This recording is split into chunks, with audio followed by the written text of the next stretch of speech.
আসসালামু আলাইকুম।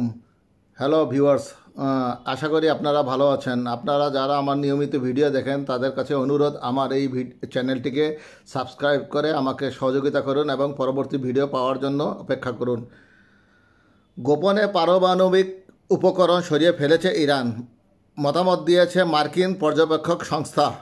মার্কিন ভিত্তিক পর্যবেক্ষক সংস্থা institute for the study of war ও ক্রিটিক্যাল থ্রেটস প্রজেক্ট দাবি করেছে ইরান তাদের কিছু পারমাণবিক উপকরণ গোপনে সরিয়ে ফেলেছে এবং সেগুলো এমন স্থানে সরিয়ে নিয়েছে যেখানে তা ধ্বংস করা খুবই কঠিন, যেটি কিনা মার্কিন যুক্তরাষ্ট্র এবং ইসরায়েল পরিকল্পনা করেছিল যে ইরানের পারমাণবিক উপকরণ বা স্থানটি উড়িয়ে দিবে। আইএসডব্লিউ ও সিটিপির সর্বশেষ যৌথ মূল্যায়নে বলা হয়েছে ইরানের ইসলামী বিপ্লবী গার্ড বাহিনীর সংক্ষেপে আরআইজিসি একজন শীর্ষ কর্মকর্তা জানিয়েছেন, ইসরায়েলি হামলার আশঙ্কায় গুরুত্বপূর্ণ পারমাণবিক উপকরণ নিরাপদ স্থানে সরিয়ে ফেলা হয়েছে যাতে সেগুলো ধ্বংস হওয়া থেকে রক্ষা পায়। এই কৌশলের উদ্দেশ্য কী তা ব্যাখ্যা করে পর্যবেক্ষকরা বলেন, এর মাধ্যমে ইরান পশ্চিমাদের সামনে এমন একটি বার্তা দিতে চাইছে যে সব পারমাণবিক উপকরণ ধ্বংস করতে চাইলে যুক্তরাষ্ট্র ইসরায়েলকে দীর্ঘ, কঠিন এবং হয়তো ব্যর্থ এক অনুসন্ধানে নামতে হবে। এর ফলে পশ্চিমা দেশগুলোকে আলোচনায় ফিরতে উৎসাহিত করাই ইরানের মূল লক্ষ্য। পর্যবেক্ষক সংস্থাগুলো বলছে এটি এক ধরনের কূটনৈতিক চাপ তৈরির কৌশল, যাতে করে পশ্চিমা শক্তিগুলো যুদ্ধ নয়, আলোচনার পথ বেছে নেয়।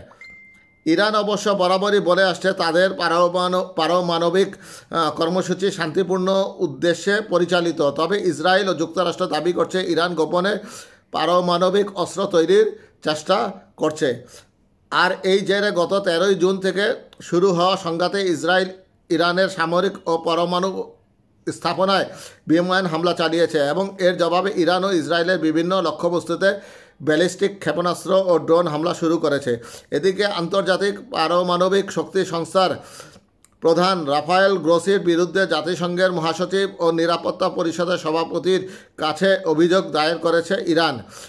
ইরানের আধা সরকারি সংবাদ মাধ্যম ফার্স নিউজের বরাতে এ তথ্য জানিয়েছে আল জাজিরা। তেহরানে শান্তিপূর্ণ পারমাণবিক কার্যক্রমের বিষয়ে রাফায়েল গ্রোসির মনোভাব নিয়ে সমালোচনা করেছেন ইরানের রাষ্ট্রদূত আমির সায়েদ ইরাভানি।